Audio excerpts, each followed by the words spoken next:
1947-এ ধর্মের ভিত্তিতে পাকিস্তান রাষ্ট্রের জন্মের পর থেকেই ধীরে ধীরে স্পষ্ট হতে থাকে দুই অঞ্চলের টানাপোড়েন, অসম বিভাজন, শোষণ, বঞ্চনা, বৈষম্য। রাষ্ট্রভাষা আন্দোলন ঘিরে উত্তপ্ত হয় পূর্ব বাংলার রাজনীতি। উন্মেষ ঘটে বাঙালির প্রতিবাদী আর জাতীয়তাবাদী চেতনার। 54 ঐতিহাসিক নির্বাচনে ক্ষমতাসীন মুসলিম লীগের ভরাডুবি আর হক ভাসানী সোহরাওয়ার্দীর যুক্তফ্রন্টের নিরঙ্কুশ বিজয় ছিল আঞ্চলিক স্বায়ত্তশাসনের 21 দফা ইশতেহারের পক্ষে গণরায়। সেই পথ ধরেই একে একে দানা বাঁধে অধিকার আদায়ের সংগ্রাম।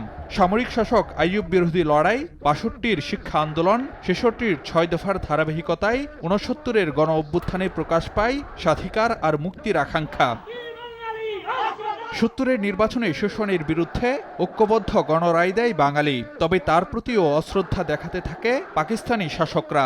71-এর উত্তাল মার্চ জুড়ে চলে অসহযোগ আন্দোলন।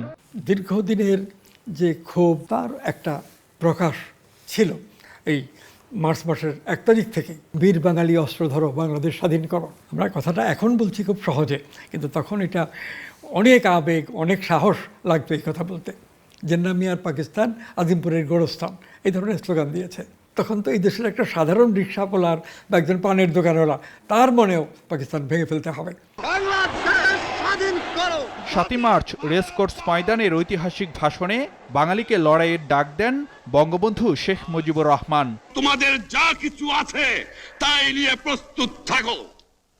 মনে রাখবা, রক্ত যখন দিয়েছি, রক্ত আরো দেব। এদেশের মানুষকে মুক্ত করে ছাড়বো ইনশাআল্লাহ। এরপর আলোচনার নামে কালক্ষেপণ করে অপারেশন সার্চ লাইটের নীল নকশা সাজায় পাকিস্তানি শাসকরা। 25শে মার্চ কালরাতে নিরস্ত্র ঘুমন্ত বাঙালির উপর গণহত্যা চালায় হানাদাররা। 26শে মার্চ কালুরঘাট বেতার কেন্দ্র থেকে স্বাধীনতার ঘোষণা আসে তখনকার মেজর জিয়াউর রহমানের কণ্ঠে।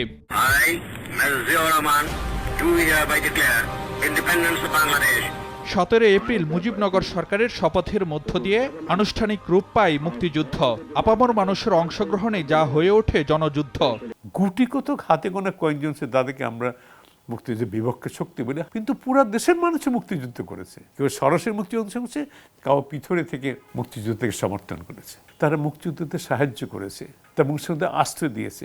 তারা কোথা থেকে কম মুক্তিযুদ্ধ হলো? এই সব মূল্যবোধ ছিল বলেই পাকিস্তান ভেঙে বাংলাদেশ সম্ভব হয়েছে।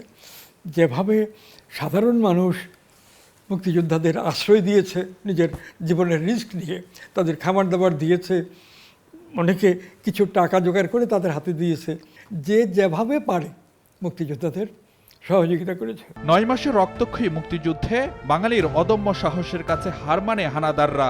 16 ডিসেম্বর আত্মসমর্পণ করে 93,000 পাকিস্তানি সেনা। তবে স্বাধীনতার 54 বছর পেরোলেও প্রত্যাশা আর প্রাপ্তির মধ্যে রয়ে গেছে তফাৎ। আমাদের শিক্ষার বেড়েছে, আমাদের খাদ্য উৎপাদন বেড়েছে, বাংলাদেশ রিকগনিশন হয়েছে, কিন্তু যতক্ষণই আমাদের আশা ছিল তার খুবই অল্প অংশ আমাদের বাস্তবায়ন হয়েছে। ভোটের অধিকার, ভাতের অধিকার, আমাদের কথা বলার অধিকার, বাক স্বাধীনতা, আমাদের সংবাদপত্রের স্বাধীনতা, সেগুলো তো বাস্তবায়ন হলো না। বাস্তবে সেই পরিবর্তনগুলো করা হয়নি আমাদের দেশে। যারা আগে শক্তিশালী ছিল অর্থনৈতিকভাবে, রাজনৈতিকভাবে, তারাই ধারাবাহিকভাবে পরেও শক্তিশালী হয়েছে। তবে প্রাপ্তি অপ্রাপ্তির নানা হিসেব নিকেশ থাকলেও যে লাল সবুজ পতাকায় রয়েছে 30 লাখ শহীদের রক্তদাগ, সে পতাকা বয়ে নিয়ে বাংলাদেশকে কাঙ্ক্ষিত লক্ষ্যে এগিয়ে নেবে প্রজন্মের পর প্রজন্ম, এমনটি প্রত্যাশা। বাঙালির শ্রেষ্ঠ অর্জন 71। সব শ্রেণী পেশার মানুষের সম্মিলিত সংগ্রাম আর আত্মত্যাগের বিনিময়ে এসেছে লাল সবুজের বাংলাদেশ। স্বাধীনতার এত বছরে প্রাপ্তি আছে অনেক, তবে অপূর্ণতাও কম নয়। আর সেসব ঘোচাতে পারলেই অর্জিত হবে স্বাধীনতার স্বপ্ন, আকাঙ্ক্ষা। ফারুক ভিয়া, রবিন, সময় সংবাদ, ঢাকা।